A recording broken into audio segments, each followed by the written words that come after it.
Warahmatullahi wabarakatuh. Waalaikumsalam warahmatullahi wabarakatuh. Alhamdulillahirabbil alamin wasyrafil anbiya'i wal mursalin wa ala alihi wa ashabihi wa man tabi'ahum bi ihsanin ila yaumiddin. Qala tabaraka wa ta'ala fi kitabil karim. A'udzu billahi minasyaitonir rajim. Bismillahirrahmanirrahim. Ya ayyuhalladzina amanu taqullaha haqqa tuqatih wa la tamutunna illa wa antum muslimun. Amma ba'du. Baik rekan-rekan semua yang dirahmati Allah Subhanahu wa taala dan juga Ustaz Wido yang kami muliakan, marilah senantiasa mengucap rasa syukur kepada Allah Subhanahu wa taala atas segala karunia limpahan kenikmatan kepada kita semuanya, terutama nikmat kesehatan yang dengan kesehatan tersebut alhamdulillah kita bisa kembali lagi berkumpul di hari Senin malam ini dalam rangka konsolidasi iman, adab, muadib, qiyam ini yang insya Allah akan bersama Ustadz Wido. Salawat dan salam senantiasa tercurahkan kepada Nabi kita Nabi Agung Muhammad Sallallahu Alaihi Wasallam, kepada para sahabat dan juga kepada para pengikutnya hingga akhir zaman kelak. Mari kita awali bersama-sama agenda kita di malam hari ini dengan membaca basmalah. Bismillahirrahmanirrahim. Kami ucapkan ahlan wa sahlan kepada rekan-rekan pengajar semuanya, baik dari Saim Depok, Saim Bekasi, ataupun dari Saim Bandar Lampung, ataupun yang di luar seluruh Indonesia. Ahlan wa sahlan bihudurikum di Zoom ini. Mari kita bersama-sama niatkan duduknya kita di sini untuk menuntut ilmu dan juga tentunya mempersiapkan alat tulis dan juga untuk mengonkan kamera, merupakan salah satu adab dalam Zoom. Baik, kita persilahkan kepada guru kita Ustaz Dr. Wido Supraha, waktu dan kesempatan kami persilahkan. Baik, terima kasih Ustaz Supriyadi. Bismillahirrahmanirrahim. Allahumma inna nas'aluka ilman nafi'an wa rizqan tayyiban wa amalan mutaqabbala. Allahumma anfa'na bima 'allamtana wa 'allimna bima yanfa'una wa zidna ilma. Amin ya Allah ya rabbal alamin. Para muaddib muaddibah, para penggerak dunia pendidikan dimanapun sahabat berada, uhayyikum jami'an bitahiyyatil islamil khalidah wa tahiyyatul islamis salam. Assalamualaikum warahmatullahi wabarakatuh. Waalaikumsalam warahmatullahi wabarakatuh. Waalaikumsalam warahmatullahi wabarakatuh. Alhamdulillahi rabbil alamin. Wa bihi nasta'inu ala umurid dunya wad din. Ashhadu an la ilaha illallah wa ashhadu anna Muhammad Rasulullah. Allahumma fasalli wa sallim wa barik ala sayyidina Muhammad sayyidil mursalin wa ala alihi wa sahbihi ajma'in, amma ba'du. Alhamdulillah, pada malam hari ini mudah-mudahan Allah mencatat satu amal baik di mana kita saling konsolidasi iman adab muaddib di hari pertama di pekan ini, setelah seharian kita terlibat kembali dalam mendidik generasi yang beradab. Malam ini kita sekitar 30 menit untuk menguatkan pribadi kita, lupakan dahulu sejenak murid-murid kita, karena sejatinya tidak boleh dilupakan mendidik itu bukan mengajar. mendidik itu bukan sekedar transfer of knowledge, tapi mendidik itu adalah transfer of ruhi. Apa yang sudah kita nikmati, itulah yang kita bagi. Kalau kita belum nikmati, apa yang bisa kita bagi? Dan karena itu, sesuatu yang asasi ya dalam dunia pendidikan itu, sebelum kita mencetak generasi yang cerdas matematika, cerdas sains, cerdas komputer, dan seterusnya, nomor satu itu setelah seseorang beriman kepada Allah adalah dia hendaknya cerdas dalam memanage waktunya, bahwa waktu-waktu kita setiap hari itu adalah menunggu waktu sholat. Dan sambil menunggu waktu sholat, kita malam ini tadi baru selesai sholat Isya, kita akan segera beristirahat, dan kita menunggu waktu subuh. Sambil menunggu waktu subuh, kita beristirahat. Berikutnya, sambil menunggu waktu zuhur, kita mendidik. Sambil menunggu waktu asar, kita mendidik. Maka hidup ini setiap hari sebenarnya adalah menunggu waktu sholat. Bukan sholat yang menunggu kita. Maka usahakanlah kita untuk selalu terbiasa berorientasi kepada sholat. Beberapa sahabat-sahabat kita mengingatkan kita, pergilah ke masjid dalam keadaan berdiri. Karena suatu saat engkau akan pergi ke masjid dalam keadaan berbaring. Bahkan pada saat itu safmu berada paling depan. Ke masjid itu sampai tua. Bukan sudah tua baru ke masjid. Ke masjid itu sampai mati. Bukan setelah mati baru ke masjid. Kalau masjid ada di hati, sejauh apapun jarak, pasti akan dihampiri.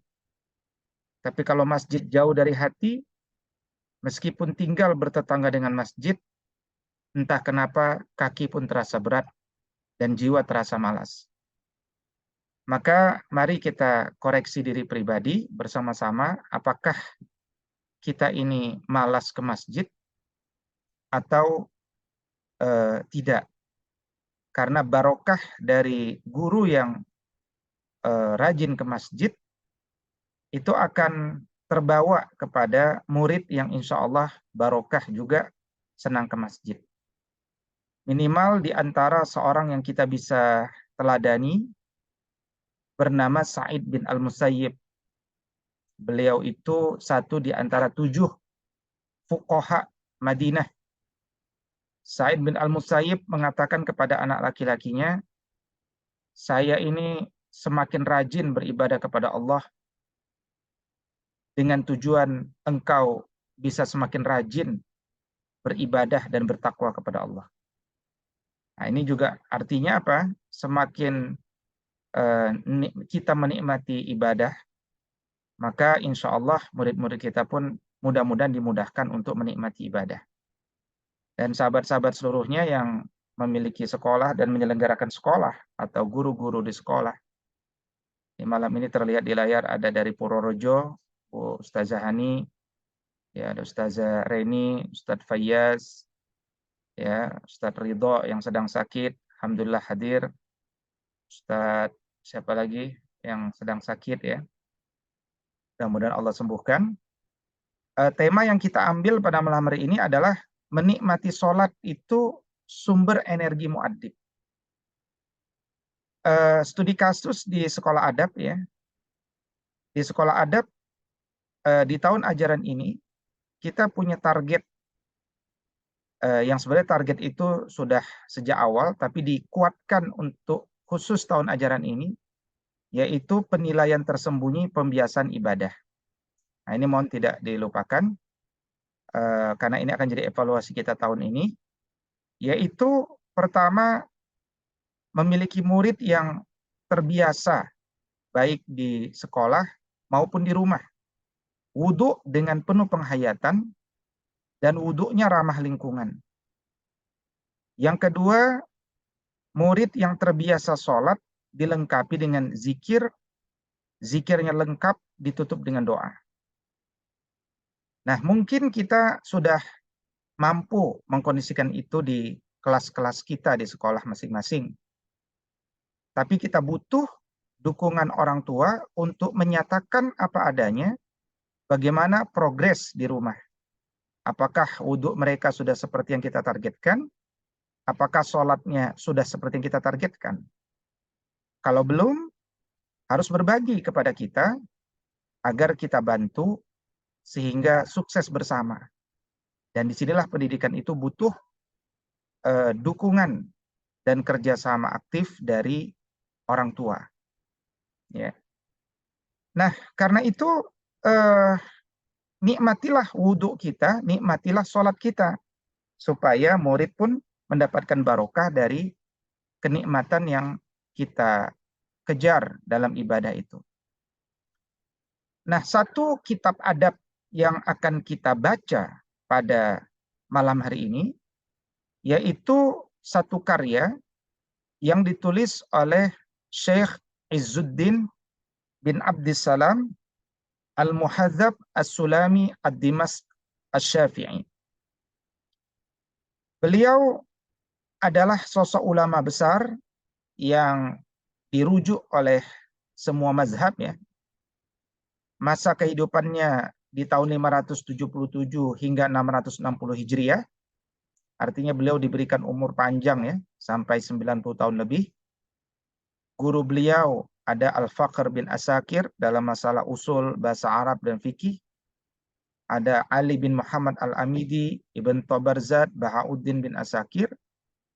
Dan prestasi besar beliau adalah beliau digelari mujtahid. Ya, beliau mendapatkan gelar mujtahid oleh para ulama dalam mazhab Syafi'i. Beliau juga seorang khatib di Masjid Jami' Damaskus dan ulama besar dalam masa pemerintahan Mesir di zamannya.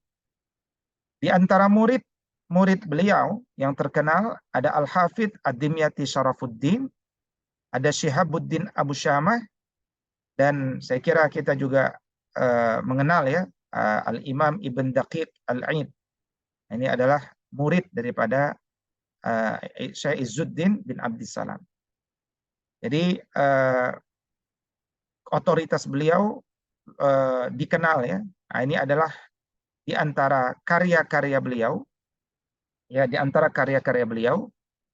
Dan di antara karya beliau ini ada satu karya lagi yang kita baca, yaitu berjudul Maqasid al-Ibadat, ya, yaitu tujuan dalam ibadah-ibadah yang dilakukan, wabil khusus dalam masalah salat, dalam masalah saum, dalam masalah siam, dan dalam masalah haji ya.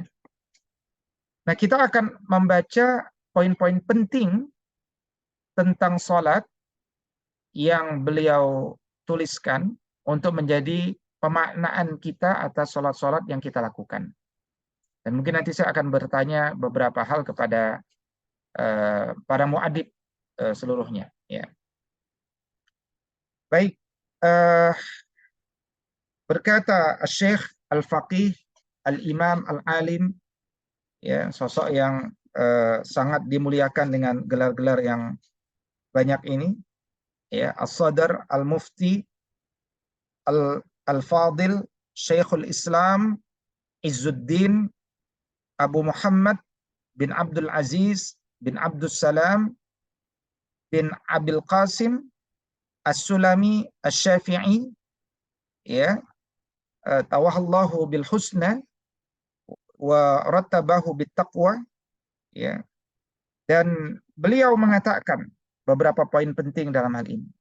Yang pertama, bahwa ketika seseorang itu melakukan ibadah, maka tujuan semua ibadah itu adalah taqarruban ilallah. Taqarruban ilallahi azza wa jalla. Ya, jadi maksudul ibadat kulliha at-taqarrubu ilallahi azza wa jalla. Tujuan dari ibadah-ibadah seluruhnya yang kita lakukan termasuk kita jadi muaddib, jadi pendidik, itu juga hendaknya adalah untuk mendekatkan diri kepada Allah. Ya.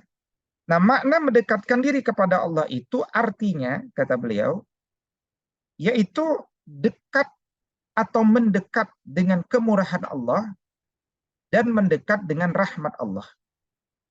Ya, mendekat dengan kemurahan Allah dan mendekat dengan rahmat Allah. Dan kedekatan Allah kepada makhluk, ya, kedekatan Allah dengan makhluk akan semakin dekat kalau makhluk juga memiliki adab dalam mendekat kepadanya. Adab mendekat kepada Allah, ya, atau adab ketika seorang abid beribadah kepada Allah Subhanahu wa taala, ya, minimal ada 4 adabnya. Yaitu ketika kita melaksanakan ibadah, hendaknya kita semangat untuk taat. Yang kedua, kita laksanakan dengan penuh ketundukan. Kemudian kita hadirkan takzim. Dan sepanjang itu kita mengagungkan Allah Subhanahu wa taala. Nah, maka kalau kita implementasikan pada bab sholat misalkan, maka ketika kita sholat, mari kita hadirkan semangat untuk melaksanakan sholat karena dia bentuk ketaatan. Ya, misalkan kita hari ini kalau di Jakarta dan sekitarnya waktu sholat, ya, 11.40 waktu Indonesia Barat. Katakan karena sebab pendidikan kita selesai jam 12 katakan, atau 11.50 ya, 11.50 selesai. Maka maka yang sempurna bagi seorang muadib itu adalah segera mengkondisikan dirinya pada pukul 11.50 itu untuk kemudian bersiap-siap untuk menunaikan sholat dengan mengkondisikan satu sekolah. Dan di sekolah itu ada pendidik, ada tenaga kependidikan, ada murid, dan mungkin ada wali murid. Untuk kita menunaikan sholat bersama-sama, berjamaah. Terkecuali kita punya kesepakatan ke masjid atau aman berjalan ke masjid, maka itu ahsan.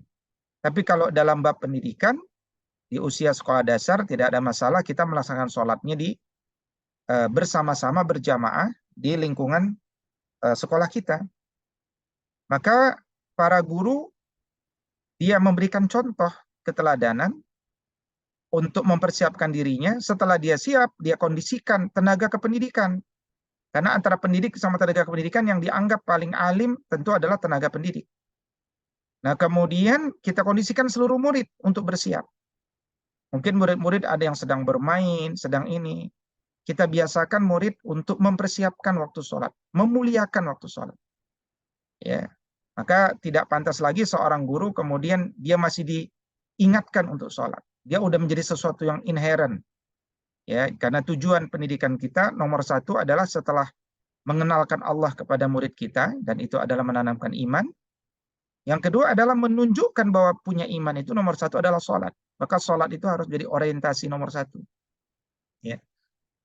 Termasuk jika ada wali murid hadir, undang dia untuk sholat daripada kemudian dia nanti tidak melaksanakan sholat secara awal.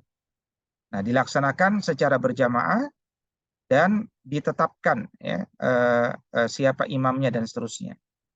Nah, tentu ahsan di setiap sekolah kita juga ditugaskan ada PJ, ya, PIC, sholat. Mungkin bukan kepala sekolah, tapi mungkin seorang guru yang insya Allah lebih dan paling istiqomah dalam hal ini. Beliaulah yang ditugaskan untuk mengingatkan ya seluruhnya untuk sholat. Nah, maka dunia pendidikan itu berisi pendidik-pendidik yang punya semangat untuk sholat dan siap untuk melupakan sejenak berbagai persoalan dunianya. Dia melaksanakan sholat dengan penuh ketundukan, dengan menghadirkan ta'zim dan mengagungkan Allah Subhanahu wa taala. Maka ketika seseorang mendekat dengan adab ini, kata Al-Imam, maka Allah pun akan dekat kepadanya. Ya, Allah pun akan mendekat kepadanya. Nah, kata Al-Imam Syekh Izzuddin bin Abdissalam, bentuk kedekatan Allah Subhanahu wa taala kepada hambanya, kepada makhluknya, itu bisa disebut ada dua jenis kedekatan. Kedekatan yang pertama adalah dia akan mendekat dengan ilmunya, dengan penglihatannya, dengan kekuasaannya. Dan ini bersifat umum. Semua makhluk Allah Maha mengetahui. Dan di antara dalil yang kita bisa renungkan dan kita tadabburi ayatnya, kata beliau, adalah Quran surat Al-Mujadilah ayat ke-7. Ketika Allah mengatakan, "Ma yakunu min najwa salasatin illa huwa rabi'uhum." Tidak ada pembicaraan rahasia antara 3 orang, melainkan Allah yang keempat. Nah, ini artinya apa? Semua yang terjadi di dunia ini, Allah Maha mengetahuinya. Dan Allah Maha mengetahui itu menunjukkan Allah itu dekat. Ya, karena wa idza sa'alaka ibadi anni fa inni qaribun. Makna qaribun itu artinya dia dekat, ilmunya, pengetahuannya, dan seterusnya. Ya.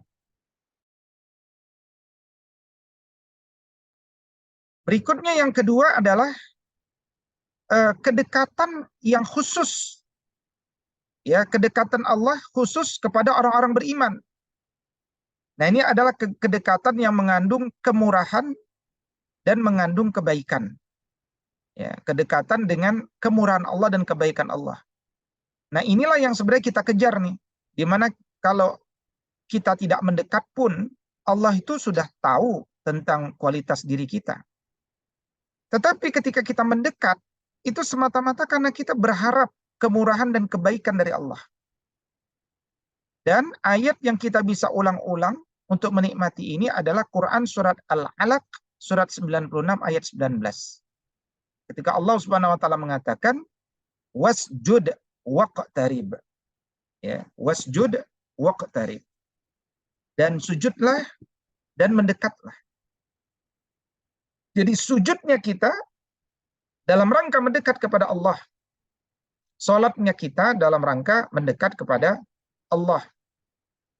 Ya, atau beberapa ayat lain yang kita bisa tadabburi.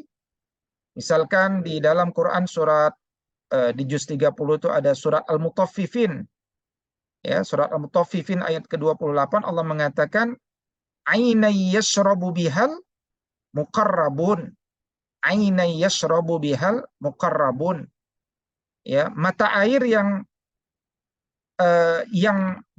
orang-orang yang meminum kepada mata air Allah itu adalah siapa? Al-muqarrabun. Orang-orang yang didekatkan kepada Allah Subhanahu wa taala. Ya. Atau kemudian juga Quran surat Al-Waqiah misalkan, ya, surat Al-Waqiah ayat 88 89. Fa amma in kana minal muqarrabin farauhu wa raihanu wa jannatu na'im. Adapun jika dia orang yang mati termasuk orang yang didekatkan kepada Allah, maka dia akan memperoleh ketentraman dan rizki dan surga yang penuh kenikmatan. Nah, ini orang yang dekat kepada Allah ini, yang selalu mendekat kepada Allah, bahkan ketika wafatnya pun dia meraih ketentraman, meraih rizki, dan meraih surga yang penuh kenikmatan. Ya, maka ayat-ayat ini patutlah kita nikmati sebelum kita bagi kepada murid-murid kita, supaya murid kita pun menikmati sholat. Jadi sholat itu bukan sesuatu yang sekedar wajib dikerjakan, menunaikan kewajiban, tapi kita sedang belajar untuk menjadi pribadi yang faham bahwa sholat itu adalah sesuatu yang mulia, yang kita tunggu-tunggu, karena itu sarana kita untuk mendekat kepada Allah Subhanahu wa taala. Ya. Dan kalau ditanya posisi ibadah sholat itu, ya, dan kita tahu bahwa fa'lam annahu la ilaha illallah. Ilmu paling pertama itu adalah ilmu tentang tidak ada Tuhan yang berhak disembah dengan benar dalam hal eksistensi kecuali Allah. Kita juga faham bahwa orang-orang bertakwa itu adalah alladzina yu'minuna bil ghaib, ya kan? Ayat ketiga surat Al-Baqarah. Ya, dia beriman kepada yang ghaib, baru kemudian wa yuqimunas shalah wa mimma razaqnahum yunfiqun, kan? Jadi dunia pendidikan itu pertama memang mengenalkan tentang ma'rifat kepada Allah dan iman kepada Allah. Nah, itu kata Syekh Izzuddin bin Abdissalam. Tetapi setelah seseorang itu beriman, setelah orang itu ma'rifat, setelah dia mengenal Allah, dan karena dia kenal Allah, dia beriman kepada Allah, maka ibadah fisik, ya, kalau ma'rifat dan iman itu kan ibadah hati, amal batin. Nah, amal fisik, amal lahir yang paling utama itu sholat. Dan karena itu posisi ibadah sholat ini posisi yang primer, inti. Dan memang sholat itu tidak akan diterima kecuali oleh orang-orang yang ya telah ma'rifat dan beriman kepada Allah. Ya, dan sebagaimana Quran surat Al-Maidah ayat ke-27 diangkat oleh Syekh, ya, innama yataqabbalullahu minal muttaqin. Sesungguhnya Allah itu hanya menerima ya ibadah dari orang-orang yang bertakwa. Maka kita tentu tidak ingin kelelahan-kelelahan kita yang tidak lillah itu berujung sia-sia gitu. Maka kata beliau, di dalam sholat itu kenapa dia mulia? Kenapa dia ibadah fisik yang paling utama? Karena ada 4 faidah yang dia akan peroleh ketika sholat itu. Satu, dia mendapatkan kekhususan dari Allah karena dia telah meluangkan waktunya secara khusus di waktu yang Allah ridhoi, di waktu yang Allah arahkan untuk bermunajat kepada Allah dalam rangka mendekat kepada Allah. Apa kurang khusus orang itu? Ya, itu yang menyebabkan orang itu khusus. Yang kedua, karena memang seluruh rangkaian sholat itu berhubungan dengan Allah. Yang ketiga, seluruh rangkaian sholat itu berhubungan dengan Rasulullah.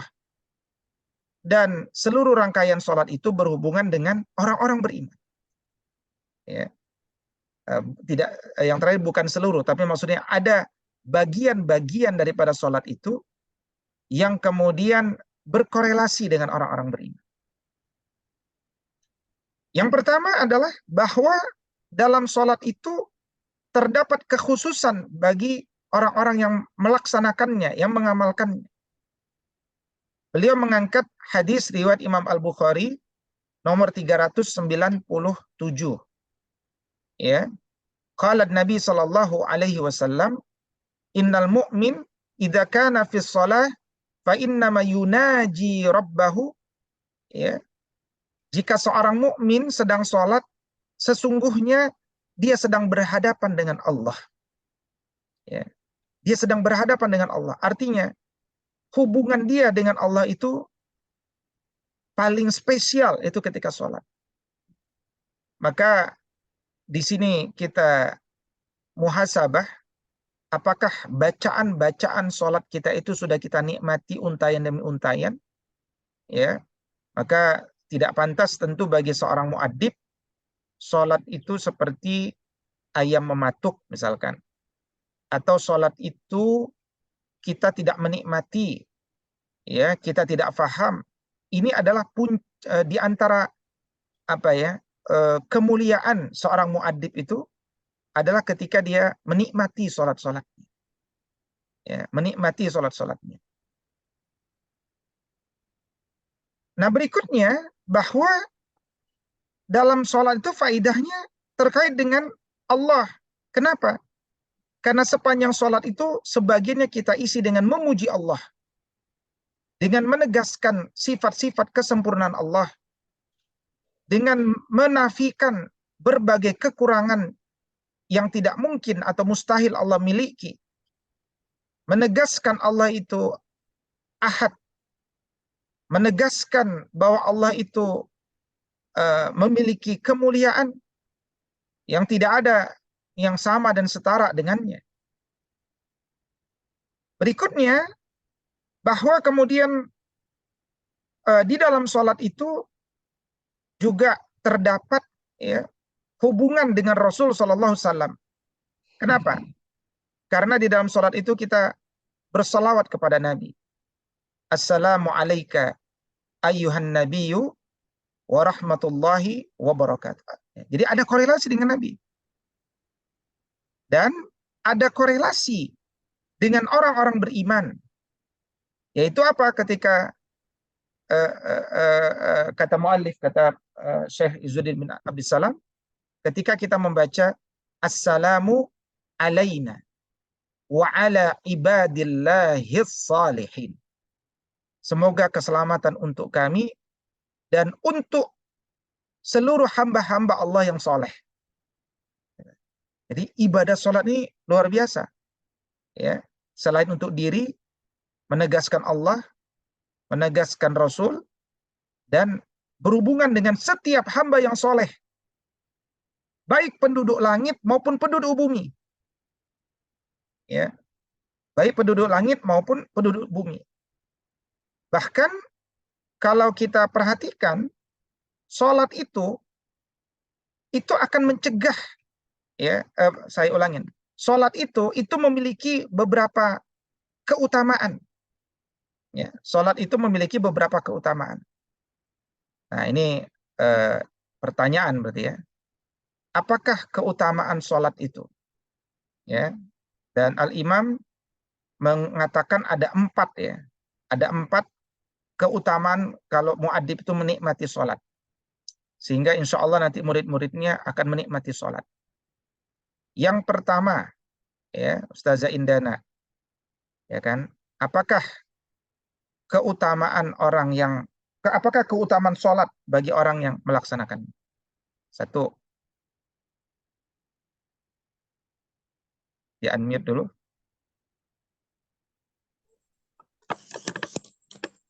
Belum bisa jawab, Ustaz. Baik. Ain. Terhindar dari perbuatan yang keji, Ustaz. Baik.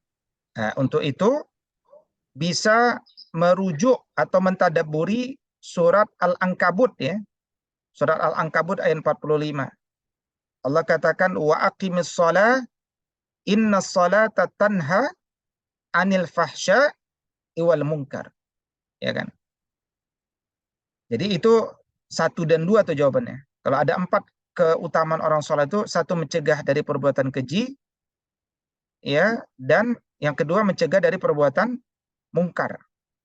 Ya, sholat tanil fahsya wal mungkar. Sebagian mengatakan kalau fahsya itu kaitan dengan kemaluan, mungkar itu kaitan dengan perut. Ya.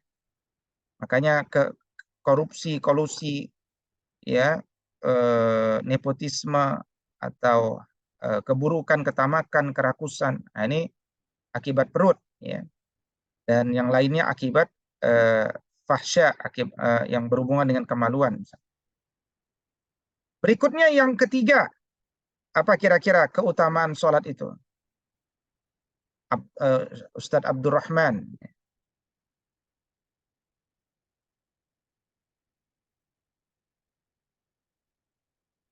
Apa kira-kira Ustadz Abdurrahman? Mungkin Ustaz coba menjawab. Allah Subhanahu wa taala berfirman wa aqimis sholata li dzikri. Dan dirikanlah sholat untuk mengingat sebagai sarana mengingat Allah. Oke, iya, tapi itu waqimus sholat li dzikri, dirikan sholat untuk mengingatku. Artinya itu tujuan sholat ya, atau proses pertama tujuan sholat, dan yang kedua adalah pengisian sholat dengan banyak zikir gitu ya. Tapi pertanyaannya adalah apa keutamaan seperti tadi, bahwa sholat itu akan membuat pelakunya tercegah dari keji dan mungkar, ya kan, 1 dan 2. Kira-kira apa lagi? 2 lagi sebenarnya. Sebagai penyejuk mata, Ustaz. Penyejuk Sabda mata. Rasulullah. Apa itu? Bagaimana? Wajulat qurratu aini fis shalah. Naam. Jadi ju'ilat qurrata aini fis shalah. Jadi akan menyejukkan mata. Nah, itu baik ya, jawabannya. Jadi kita perlu untuk mentadaburi ya, kenapa kita sholat? Apa yang kita peroleh?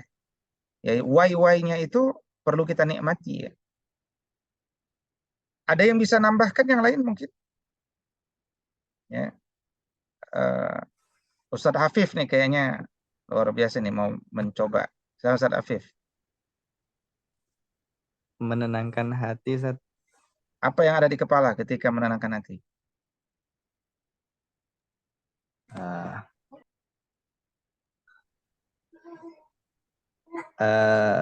Afan, Ustaz, kalau itunya belum bisa menjelaskan. Iya, tapi oke, kayak. Tapi Ustadz Hafif merasa ternyata dengan sholat itu akan menenangkan hati, gitu kan? Kalau tidak, Ya. dulu Nabi SAW pernah mengatakan kepada Bilal ya, arihna bis sholat, ya, istirahatkan kami dengan sholat. Nah, itu bisa dijadikan referensi. Jadi kita tuh lelah, mendidik itu capek, ya, dari jam 6 pagi sampai jam 4:30 misalkan. Oh capek, ya. Istirahatkan kami dengan sholat. Ya. Kami minta tolong kepada wasta'inu bis sabri was shalah.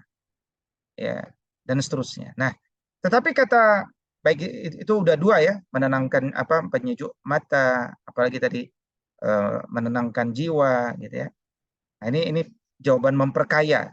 Nah, di dalam kitab ini, dalam kitab Maqasidul Ibadat ini, yang ketiga yang beliau tuliskan itu adalah dengan kita melaksanakan sholat, derajat kita bertambah tinggi. Derajat kita bertambah tinggi. Diambil dari mana itu? Nah, ini penting kita mentadaburi ayat-ayat, dan sekelas beliau mentadaburi ayat itu tentu kita dapat barokahnya, yaitu Quran surat Al-Isra, ya. Surat ke-17 ayat 79. Ketika Allah Subhanahu wa taala mengatakan, "Wa minal laili fatahajjad bihi nafilatan lak." Ya, pada sebagian malam hendaknya engkau tahajud sebagai tambahan bagimu. Apa kata Allah?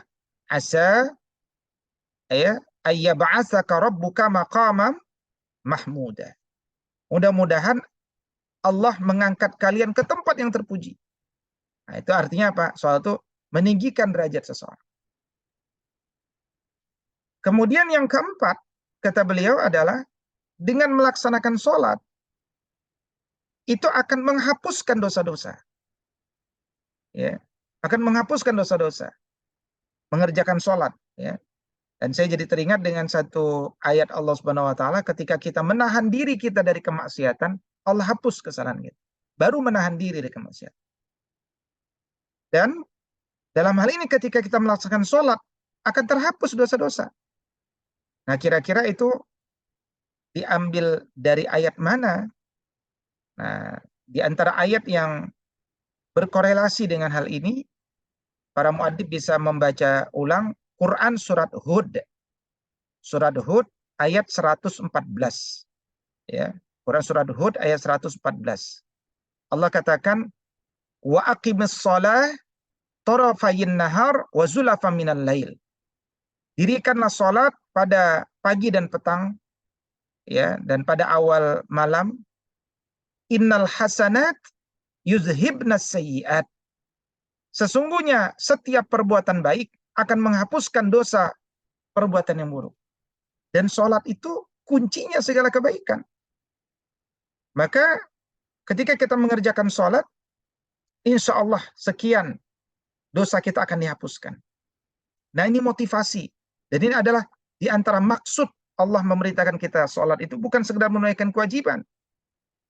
Makanya di dalam sholat itu ada perbuatan-perbuatan yang dilarang, ada ucapan-ucapan yang dilarang, ya, apalagi penulis ini dalam mazhab Syafi'i, ya, dan kita juga memilih untuk disiplin dalam fikih mazhab Syafi'i. Dalam mazhab Syafi'i itu di antara yang dilarang adalah mengucapkan bahasa selain bahasa Arab dalam sholat. Ya. Nah, karena itu begitu besarnya kemuliaan sholat ini, kata beliau, agar setiap orang yang sholat sadar bahwa ketika sholat itu dia sedang memperbaharui janjinya kepada Allah. Karena itu sholat ada waktu-waktunya. Dan waktu-waktunya bisa disebut berdekatan. Supaya kita mengingat Allah itu tidak terlalu jauh. Dan itulah yang tadi disebutkan oleh Ustaz Abdurrahman. Begitu kita mulai jauh, Quran surat Toha ayat 14 kan, Allah mengatakan, wa aqimis salata li zikri. Begitu kita mulai jauh, tegakkan sholat. Wa aqimis salata li zikri. Kenapa waktu pagi agak panjang? Ya, dari jam 4.10 sampai 11.40. Cukup panjang itu sholatnya. Kenapa? Karena itu waktu pagi yang diberkahi, dan itulah waktu di mana kita mengisi dengan amal ibadah yang luar biasa, yaitu mendidik. Ya. Dan setelah 7 jam itu kita sholat zuhur. Setelah itu relatif pendek, ya, 3 jam, kurang 3 jam, 1 jam. Nah, kemudian malam yang agak panjang. Kenapa? Karena itu waktu kita beristirahat dari aktivitas. Gitu. Maka para muadib jangan menghabiskan malam dengan hal yang sia-sia. Meskipun tidak mengandung dosa, tapi sia-sia. Lah. Agar kita besok lebih fresh lagi, lebih sehat lagi. Kadang-kadang kita ini muadib sakit, ya, karena pilihan kita nggak sesuai dengan arahan. Misalkan kita begadang, ya kan, masuk angin lah, batuk lah, atau kita makan sembarangan dan seterusnya. Itu kan akhir-akhir itu penyakit yang disebabkan dengan tangan-tangan kita. Maka disiplin dalam menggunakan waktu itu, sesibuk apapun insya Allah kita akan selalu tetap sehat. Baik, kira-kira sampai di situ dululah apa yang dapat kita baca dari kitab Maqasid Al-Ibadat, khusus dalam bab sholat. Mudah-mudahan para muadib bisa semakin terus menikmati sholat. Dan kalau sudah sholat itu menjadi sebuah kenikmatan, sudah menjadi kebutuhan, bagilah kenikmatan sholat itu kepada murid-murid kita. Dan sekolah dasar itu enggak tinggi-tinggi ya capaiannya. Yang penting nomor 1 itu adalah dia terbiasa menikmati sholat. Itu sesuatu capaian daripada sekolah dasar yang luar biasa. Rumah-rumah Quran, ya, mari optimalkan kehadiran rumah Quran itu juga untuk membuat murid menikmati sholat. Ya, sehingga kalau sholatnya baik, insya Allah Allah ridho dengan ilmunya diturunkan kepada kita pada yang lain. Dari saya cukup sekian. Kalau ada tambahan dipersilakan. Saya kembalikan kepada Ustadz Supriyadi. Aqulu qouli hadza wa astaghfirullah li wa lakum. Baik, alhamdulillah. Kami ucapkan syukran jazakallah khairan pada Ustadz Wido yang telah menyampaikan materi yang Masya Allah luar biasa, ya. Menikmati sholat sebagai sumber energi muadib. Sumbernya yaitu kitab Maqasid Al-Ibadah karya Imam Izzuddin bin Abdussalam. Baik, berikutnya teman-teman pendidik semuanya, apakah ada tambahan ataupun ada pertanyaan? Dipersilahkan.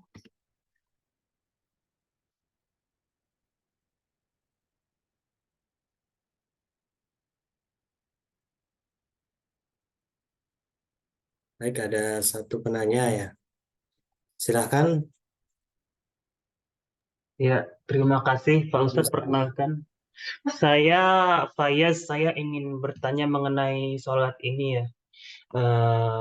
Kan Dari mana Faiz? saya di Depok, dari iya. Depok. Pelayan saya kan sholat itu sehingga saya mencegah kemungkaran ya. Kata istilahnya yang mencegah itu kemungkaran. Nah, pelayan saya itu yang dimaksud dengan kemungkaran itu apa? Apakah segala dosa? Apakah kalau kita sholat itu baik dan benar, kita bebas dari dosa, atau bagaimana Pak Ustadz? Mohon penjelasannya. Silakan Ustadz Wido, mohon berkenan untuk dijawab. Ya, bismillahirrahmanirrahim.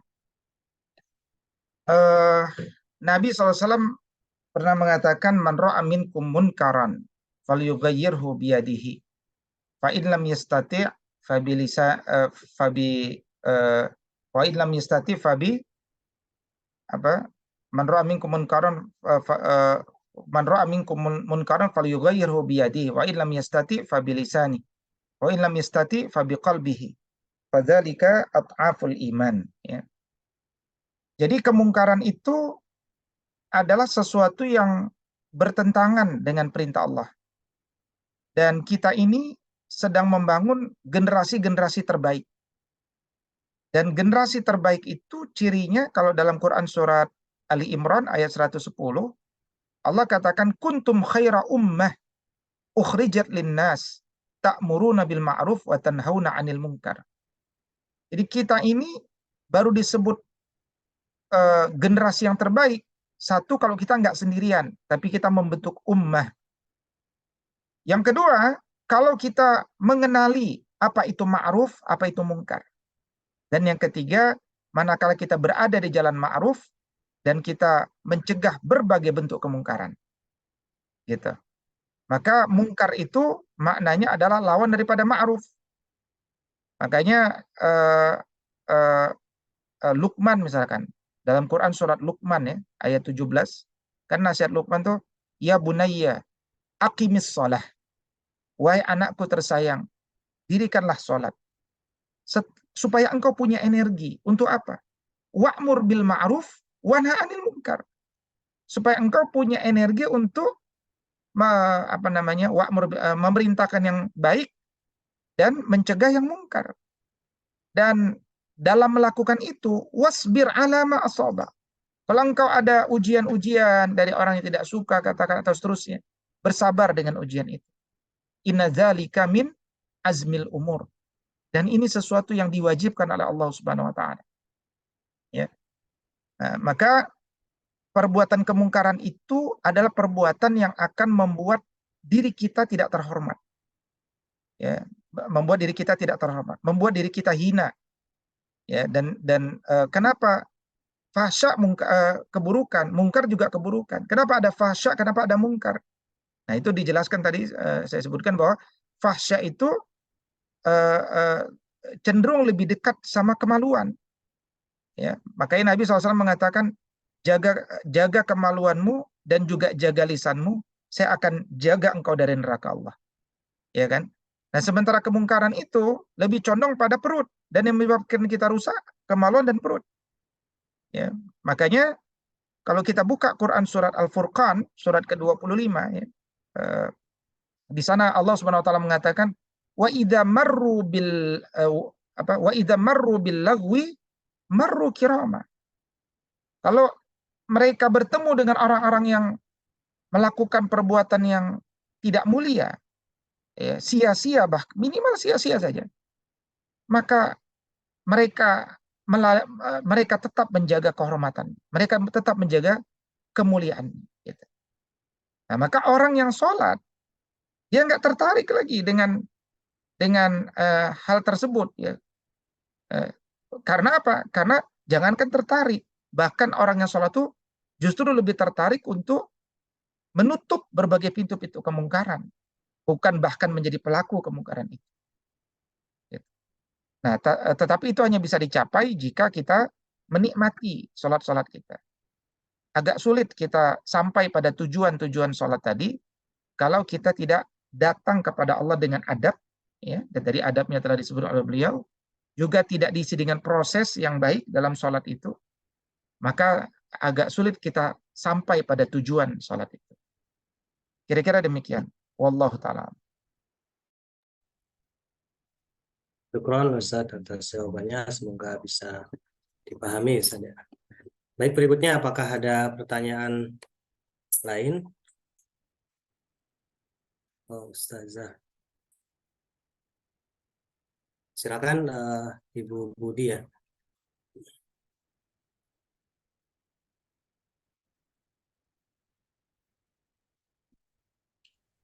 Assalamualaikum warahmatullahi wabarakatuh. Waalaikumsalam warahmatullahi wabarakatuh. Saya Budi Lestariati. Mohon maaf tadi saya masuknya terlambat. Mungkin ini sudah disampaikan di awal. Jadi saya mau bertanya tentang tadi Ustadz menyampaikan bahwa di usia SD itu anak-anak sudah bisa diajarkan untuk menikmati sholat. Lalu bagaimana dengan anak-anak usia TK? Apakah usia TK itu sampai batas apa gitu ya mengenalkannya? Kemudian yang berikutnya, bagaimana jika sudah terlewat gitu masanya. Jadi anak-anak tuh masih mengerjakan sholat itu berdasarkan kewajiban atau sekedar melaksanakan begitu ya. Tapi sampai sudah di usia SMP atau SMA itu masih seperti itu. Itu kira-kira apa yang harus dilakukan oleh seorang muadzin? Begitu. Baik, terima kasih Ibu. Silakan Ustadz untuk menjawab pertanyaan. Baik, bismillahirrahmanirrahim. Nabi mengajarkan kepada kita untuk mulai memerintahkan anak sholat di umur 7 tahun. Artinya di kelas 2 SD. Maka di kelas 1 SD belum ada perintah kecuali pengenalan, pembiasaan. Sementara di usia TK, kenalkan anak kepada Allah dan membuat anak itu cinta kepada Allah. Ya, cinta kepada Allah. Ya, sehingga untuk itu dia perlu disehatkan jasadnya dengan makanan-makanan yang bergizi, dikuatkan aktivitas fisiknya sehingga saraf sensorik, motorik, dan kinestetiknya sempurna. Itulah tujuan TK itu.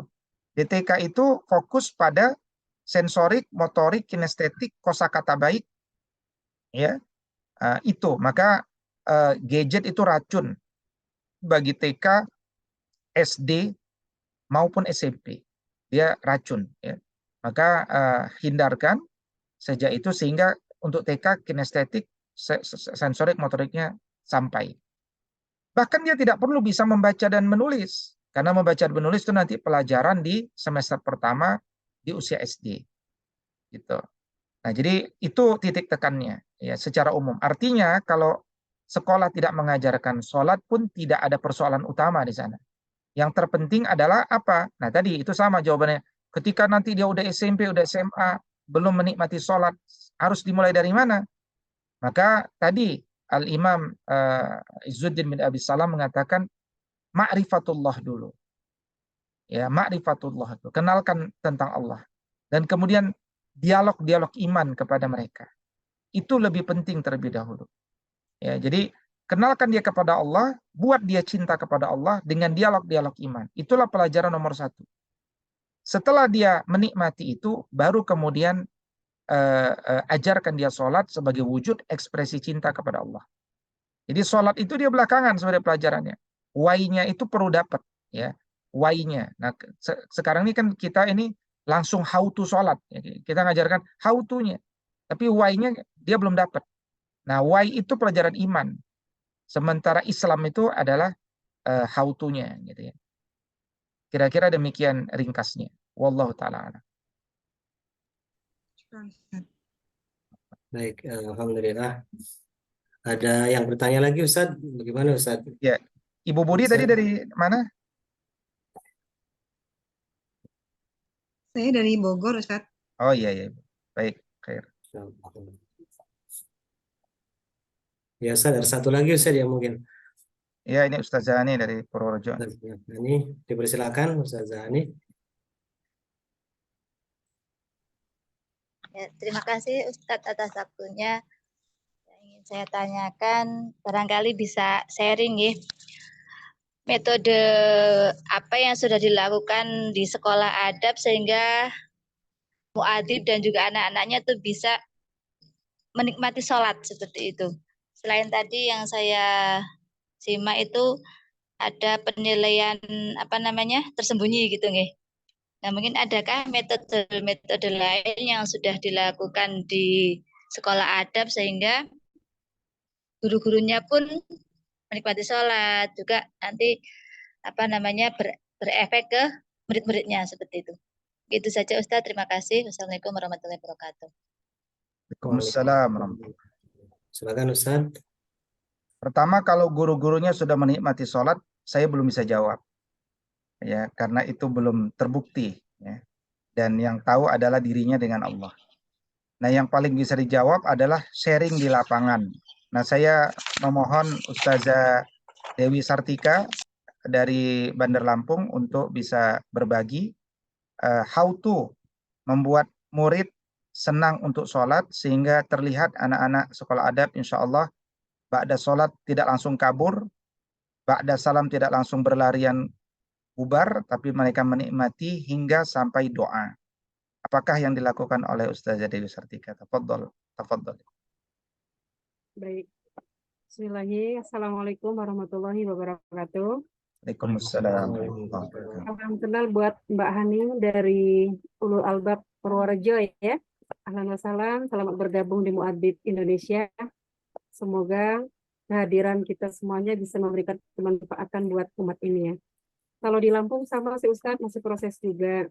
Jadi kami setiap hari itu senantiasa menanyakan siapakah di antara anak-anak yang sholat dengan riang gembira. Jadi kami bertanya kepada anak-anak siapa yang sholat tidak terpaksa, kemudian sholat tentu pertama itu di awal waktu, kemudian dengan riang gembira. Kenapa kami pakai riang gembira? Berharap anak-anak itu betul-betul bisa menikmati bahagia mereka dengan sholat gitu. Dan alhamdulillah di setiap pagi hari itu rata-rata anak-anak menyatakan bahwa mereka sholat dengan senang. Gitu.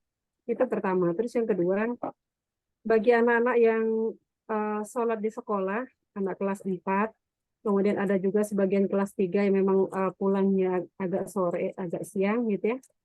Kami terbiasa melaksanakan zikir bersama. Bahkan di semester ini kami betul-betul menerapkan sholat, semua anak-anak itu wajib membawa mukena dan membawa sajadah bagi anak ikhwan. Dengan harapan mereka betul-betul menikmati proses gitu ya. Kalau dulu anak-anak biasa memakai kaos kaki, kemudian masih pakai gamis seperti pas belajar gitu ya. Tapi kalau sekarang kami mencoba untuk betul-betul proses itu mereka nikmati. Dari gelar sejadah, kami sadarkan bahwa oh kita mau sholat gitu ya. Nah, dan kami melihat bahwa dengan proses yang penuh dengan rangkaian tadi, kami melihat itu ada perubahan di anak-anak. Gitu. Walaupun belum signifikan barangkali Ustaz ya. Itu. Kemudian berikutnya, kami senantiasa memang tidak pernah bosan ya, menanyakan kepada orang tua bagaimana sholat anak-anak di rumah ya. Jadi dengan bahasa orang tua diharapkan betul-betul bisa mengintip ya dalam tanda kutip ya, mengintip bagaimana sholatnya anak-anak. Walaupun ada sih masih ada yang melaporkan oh ya masih ada sholat angin, masih ada sholat tornado gitu ya, belum menikmati. Tetapi proses ini sudah banyak yang laporan dari orang tua bahwa anak-anak walaupun tidak dilihat oleh orang tuanya sudah mulai tertib sholatnya. Jadi memang banyak cara kita bagaimana melobi hati anak agar mereka terpaut dengan sholat. Tapi betul kata Ustadz Wido tadi, kita hanya bisa membagi dan mengajak kepada anak-anak didik kita ketika memang para muadib itu secara ruhi sudah bisa berbagi kenikmatan terkait dengan pelaksanaan sholat ini. Allah alam bisawab. Itu Ustadz yang bisa kami sharingkan dengan Mbak Hani dari Ulul Albab Purworejo. Ya, terima kasih Ustazah. Jadi tadi dari sharing dari beliau adalah kosakata itu sangat penting ya, menanamkan kosakata riang gembira. Yang kedua juga tadi saya remind kembali bahwa kita melihat anak itu sholat hanya bisa dilihat dari secara zohir apa yang dia lakukan. Ya, tadi di antara ukurnya dia ba'da sholat nggak ikut teman-temannya kabur. Dia di sana, dia wirid, dia zikir, dia doa. Ya, kemudian zikirnya juga penuh kenikmatan. Pas sholat ketika diganggu temannya, ketika kakinya diinjak, dia tidak membalas, dia tetap fokus. Nah, itu yang kita butuh penilaian tersembunyi kan dari orang tua. Dan ketika ternyata informasi yang kita terima belum bagus, nggak ada masalah. Kita para muadib tidak boleh bersedih. Kita harus buat rekayasa social engineering antara sekolah sama orang tua untuk bersama-sama memperbaiki itu secara bertahap. Makanya Al-Quran saja mengatakan wa'mur ahlaka bis-shalah wastabir 'alaiha. Perintahkan keluargamu untuk sholat tapi sabarlah gitu. Nah, alhamdulillah tadi Ustazah Dewi telah mencoba dengan hal teknis tadi ya yang beliau telah sampaikan. Kita tambahkan juga dari Kiai Ali Mas'ud ya, dari Bekasi. Silakan Ustadz Ali Mas'ud, apa yang kira-kira telah ditambahkan di Sekolah Adab Bekasi. Silakan.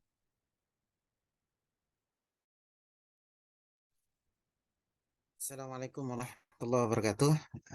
Assalamualaikum. Guru kami Ustadz Ridho, alhamdulillah hari ini bisa bermuajah kembali. Mungkin beberapa kali anak absen, mohon maaf. Nah, terkait untuk pengalaman di Saim Bekasi sendiri, Afan Ana belum begitu melihat praktek sholat di Saim Bekasi karena memang kita masih baru ada kelas 2 Ustaz ya. Jadi apa namanya belum kita memperhatikan untuk sholat zuhur itu belum. Cuma sekali aja ketika ada apa namanya kegiatan kepanduan itu baru dilaksanakan sholat itu Ustaz. Nah mungkin nanti dari Ustazah Andari yang lebih apa namanya lebih tahu tentang keadaan di sekolah sendiri gitu Ustaz.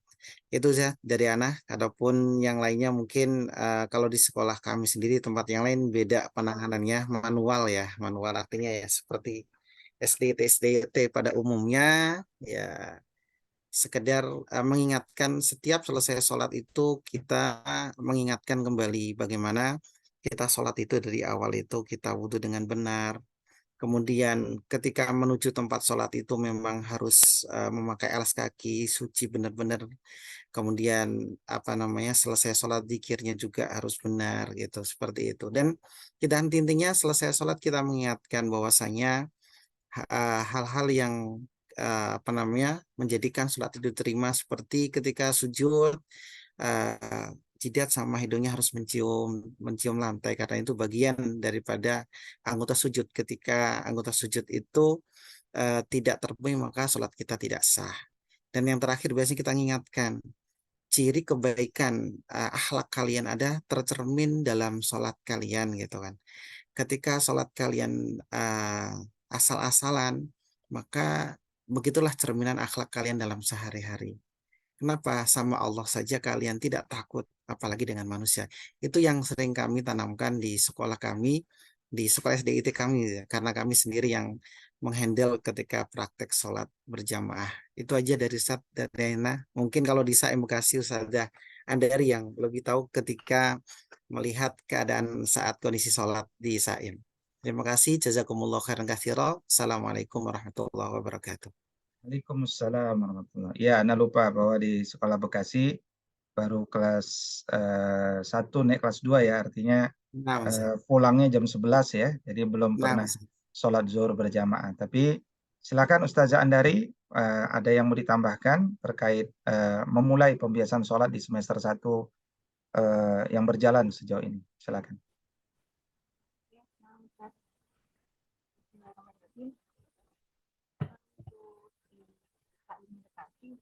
Ya memang seperti yang sampaikan sekali ya, kalau untuk rutin harian kan memang belum ada karena anak itu pulang masih di jam 11, tapi biasanya ada beberapa murid-murid yang memang qadarulahnya dijemputnya telat gitu.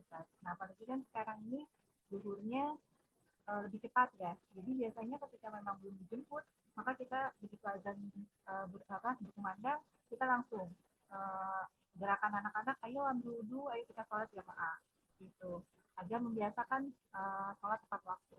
Terus juga kemarin di bulan Oktober kan alhamdulillah kami mengadakan maghrib di sekolah. Nah itu juga Masya Allah, alhamdulillah gitu, dari anak kelas 1 ini kita bangunkan jam 3 pagi tuh nggak ada yang ngeluh gitu, nggak ada yang ngantuk, itu Masya Allah nggak ada gitu. Begitu dibangunkan semuanya langsung sigap, senyum, senang gitu, sampai kita tanyakan juga bagaimana perasaannya. Alhamdulillah senang, tidak merasa sholat itu menjadi beban.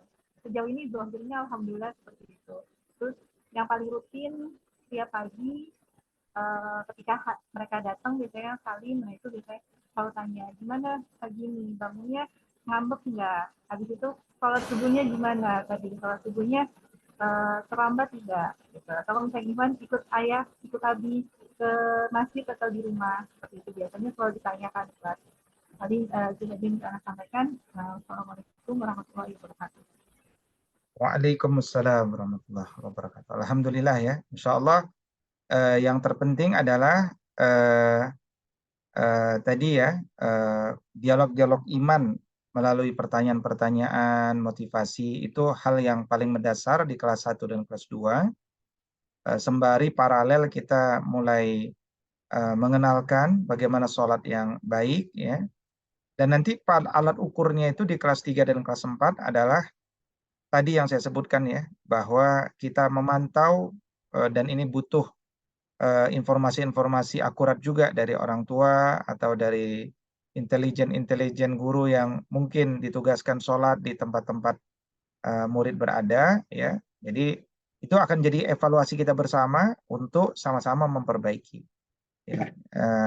Jadi kepada para muadib seluruhnya jangan bersedih kalau misalkan nanti suatu ketika murid kita belum sesuai harapan kita, karena dunia pendidikan itu memang tidak instan, tapi dia butuh proses ya. Dan kalau instan Allah tidak mungkin tadi mengatakan wa'mur ahlaka bis-shalah wastabir 'alaiha. Nah, insya Allah dengan tahapan yang benar, apa yang kita cita-citakan akan lebih mudah tercapai. Intinya adalah keberkahan anak kita rajin sholat itu berkah dari Allah. Nah, pilar keberkahan itu adalah kebersamaan. Kebersamaan antara sekolah dengan rumah ya, selaku yang ditugaskan Allah. Baik, kira-kira itu ya tadi beberapa sharing buat Ibu Hani tadi ya, Purworejo. Barakallahu fiik. Baik, alhamdulillah, syukron Ustadz atas sharing dan jawabannya tentunya kepada kita semuanya. Kita ucapkan kembali syukron jazakallah khairan kepada Ustadz Wido yang telah berbagi ilmunya kepada kita semuanya. Mungkin kita cukupkan sampai di sini ya. Insya Allah kita bisa bertemu lagi di pekan berikutnya di sesi ke-25 dengan tema yang berbeda tentunya. Baik, mohon maaf apabila dari saya pribadi, apabila ada banyak kesalahan, mari kita akhiri dengan membaca hamdalah. Alhamdulillahirabbil alamin. Dengan kafaratul majlis, subhanakallahumma bihamdika asyhadu an la ilaha illa anta astaghfiruka wa atubu ilaik. Aqulu qouli hadza. Assalamualaikum warahmatullahi wabarakatuh. Waalaikumsalam warahmatullahi wabarakatuh. Waalaikumsalam warahmatullahi wabarakatuh.